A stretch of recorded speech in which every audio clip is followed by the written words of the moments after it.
Et si ce n'était pas Dieu qui s'était éloigné de toi, mais toi qui avais, sans t'en rendre compte, fermé la porte à sa présence? Tu pries, mais tu te sens vide. Tu chantes, mais ton cœur reste lourd. Tu lis la parole, mais elle ne te brûle plus comme avant. Ce silence spirituel te fait peur. Tu te demandes, où est passé l'Esprit Saint? Pourquoi je ne ressens plus sa présence? La vérité est troublante. L'Esprit Saint n'abandonne pas. Mais il se retire quand certaines attitudes prennent trop de place dans notre vie. Aujourd'hui, ce message n'est pas une accusation. C'est un réveil, un miroir, un appel urgent pour ceux qui veulent retrouver le feu, la sensibilité spirituelle, la direction divine et la paix profonde. Si tu écoutes jusqu'à la fin, tu ne verras plus jamais ta vie spirituelle de la même manière. Comprendre le rôle de l'Esprit Saint. L'Esprit Saint n'est pas une émotion passagère. Il n'est pas une simple force. Il est une personne divine, sensible, sainte, présente, qui désire marcher avec toi chaque jour. Il est celui qui convainc du péché, console dans la douleur, guide dans la vérité, donne la paix au milieu du chaos, révèle la volonté de Dieu. Mais voilà une vérité que peu osent dire clairement. L'Esprit Saint ne s'impose jamais. Il est attiré par un cœur humble, mais attristé par certaines attitudes. Il demeure là où il est honoré, mais se retire là où il est ignoré, méprisé ou résisté. Voyons maintenant, avec profondeur et honnêteté, les attitudes qui éloignent l'Esprit Saint de ta vie. Le péché entretenu est justifié. Le péché n'éloigne pas seulement Dieu par l'acte, il éloigne l'Esprit Saint par l'attitude du cœur. Ce n'est pas tomber qui attriste l'Esprit, c'est refuser de se relever. Quand une personne commence à justifier ce que Dieu appelle péché, tout le monde le fait, Dieu comprend. Ce n'est pas si grave. Alors le cœur s'endurcit. L'Esprit Saint est saint. Il ne cohabite pas avec un péché que l'on protège. Tant que tu excuses ce que Dieu condamne, tu fermes la porte à sa présence. L'orgueil spirituel. L'orgueil n'est pas toujours visible. Parfois, il se cache derrière la religion. Je connais déjà ça. J'ai plus d'expérience. Je n'ai pas besoin qu'on me corrige. L'orgueil spirituel dit « J'ai Dieu, mais je n'ai plus besoin d'apprendre ». Mais l'Esprit Saint se révèle à ceux qui restent enseignables. Là où l'humilité disparaît, la révélation s'arrête. L'orgueil est l'une des attitudes les plus dangereuses dans la vie spirituelle, parce qu'il est souvent invisible. Il ne crie pas, il chuchote. Il se cache derrière la connaissance, l'expérience, les responsabilités spirituelles. L'orgueil dit « Je sais déjà. Je n'ai pas besoin qu'on me reprenne. Dieu comprend mon cœur. » Mais en réalité, l'orgueil ferme l'oreille du cœur. Plus une personne devient orgueilleuse, moins elle est sensible à la voix de l'Esprit Saint. Et quand l'humilité disparaît, la présence de Dieu se fait plus rare, jusqu'à devenir silence. L'Esprit Saint ne s'impose jamais à un cœur qui se croit autosuffisant. La désobéissance, quant à elle, commence souvent par de petites décisions ignorées. L'Esprit Saint parle doucement, avec amour, avec clarté.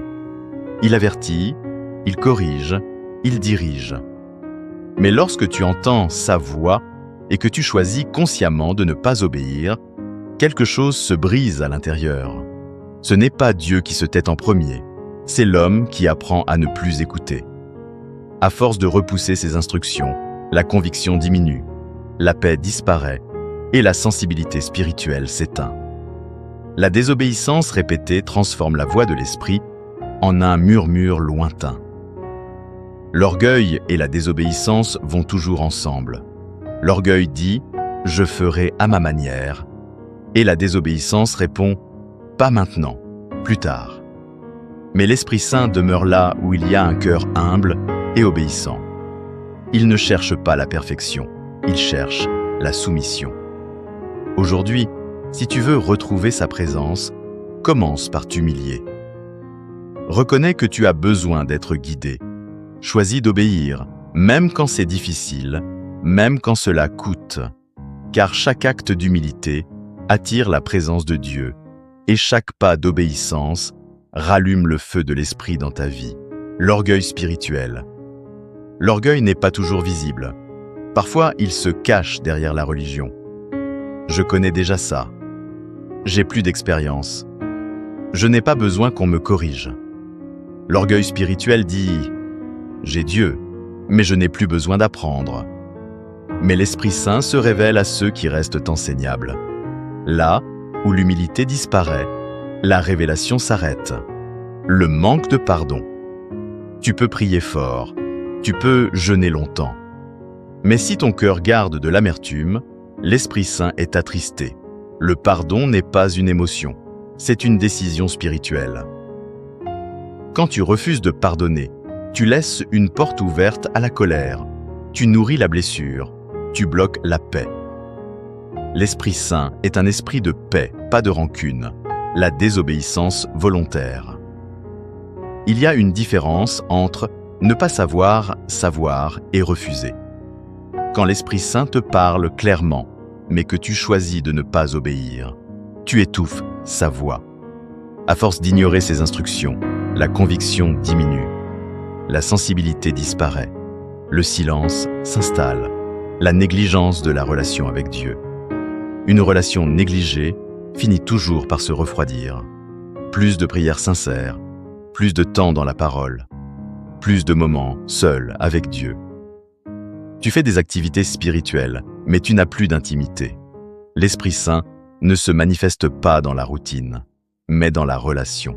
Le compromis avec le monde. Quand tu veux plaire à Dieu et au monde en même temps, tu finis par perdre la présence de Dieu. Le compromis est dangereux parce qu'il est progressif. L'Esprit Saint ne partage pas le trône de ton cœur. Le mépris de la conviction spirituelle. La conviction est une grâce, mais certains l'ignorent, la repoussent, la méprisent. À force de résister, le cœur devient insensible. Le manque de crainte de Dieu. La crainte de Dieu n'est pas la peur, c'est le respect profond de sa sainteté. Quand la crainte disparaît, le péché devient banal. La présence devient ordinaire, l'Esprit Saint demeure là où Dieu est honoré. Les paroles négatives et destructrices. La langue peut attrister l'Esprit Saint. Murmures, plaintes, critiques constantes. Ce que tu dis façonne l'atmosphère spirituelle autour de toi. Comment rétablir la présence de l'Esprit Saint? Bonne nouvelle. Là où l'Esprit s'est retiré, il peut revenir. 1. Repentance sincère. 2. Humilité profonde. 3. Obéissance immédiate. 4. Intimité restaurée. 5. Cœur purifié. L'Esprit Saint n'est pas loin. Il attend. Il attend que tu ouvres à nouveau la porte, que tu nettoies ton cœur, que tu choisisses la vie. Aujourd'hui, fais un choix. Ne vis plus sans sa présence, parce qu'une vie sans l'Esprit Saint, c'est une vie sans direction, sans paix, sans feu. Mais une vie remplie de l'Esprit, c'est une vie transformée. Reçois-le, honore-le, marche avec lui.